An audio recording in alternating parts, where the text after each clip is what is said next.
کیا کہنا چاہیں گے؟ جب آپ قوم کے ساتھ دھوکے بازی کریں گے، ابھی آپ نے سینٹ کے چیئرمین کے الیکشن میں آپ نے ووٹ توڑے بھی، ووٹ خریدے بھی، ہارس ٹریڈنگ بھی کی، تب آپ کو شو آف ہینڈز یاد نہیں آیا؟ کیوں دے رہے؟ اب جب آپ کے اپنے ارکان جو ہیں وہ کھسک رہے ہیں، آپ کے اپنے MPAs MNAs بھاگ رہے ہیں، آپ کی جو ساتھ چھوڑنے کو تیار ہے، تو آپ کو اچانک شو آف ہینڈز یاد آ گیا، آپ کو اچانک یہ یاد آ گیا کہ اوپن بیلٹنگ ہونی چاہیے۔ بھائی وہ بات کریں، دھکا نہیں دیں پلیز۔ پتہ نہیں ان کو کیا مسئلہ ہے۔ میڈم استعفے پہلے ہوں گے یا وہ تحریک عدم اعتماد پہلے ہوگی؟ ابھی پی ڈی ایم خود ہی اناؤنس کرے گی۔ بہت شکریہ۔ اتنی سی بات تھی۔ نظر نہیں آ رہا ہے۔ السلام علیکم لالا،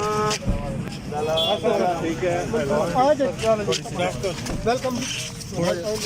مولانا صاحب کیا کہیں گے؟ حکومت نے جو آئینی ترمیم پیش کی ہے پارلیمنٹ میں، بھائی جان خاموش ہونا تسی نے ان کو اپنے پارلیمنٹ پر اپنے ممبران کا اعتماد نہیں رہا ہے، اور آج ان کو یاد آ رہا ہے کہ ہمیں ایسا کرنا چاہیے۔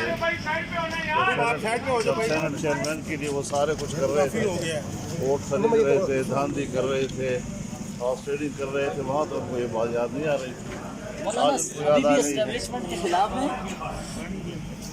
آج تو یار وہ سپریم کورٹ میں کمال ہو گیا۔ آپ کے دوستوں نے نہیں سنا؟ نہیں سر، کیا وہ جو جسٹس باقر اور جسٹس قاضی فائد عیسیٰ نے جو آبزرویشنز دی ہیں اور جو باتیں کی ہیں وہ کمال کر دیا، اور میڈیا کا بھی انہوں نے کہا وہاں کا فری اسپیچ جس سوسائٹی میں نہیں ہو وہاں جمہوریت نہیں ہو سکتی۔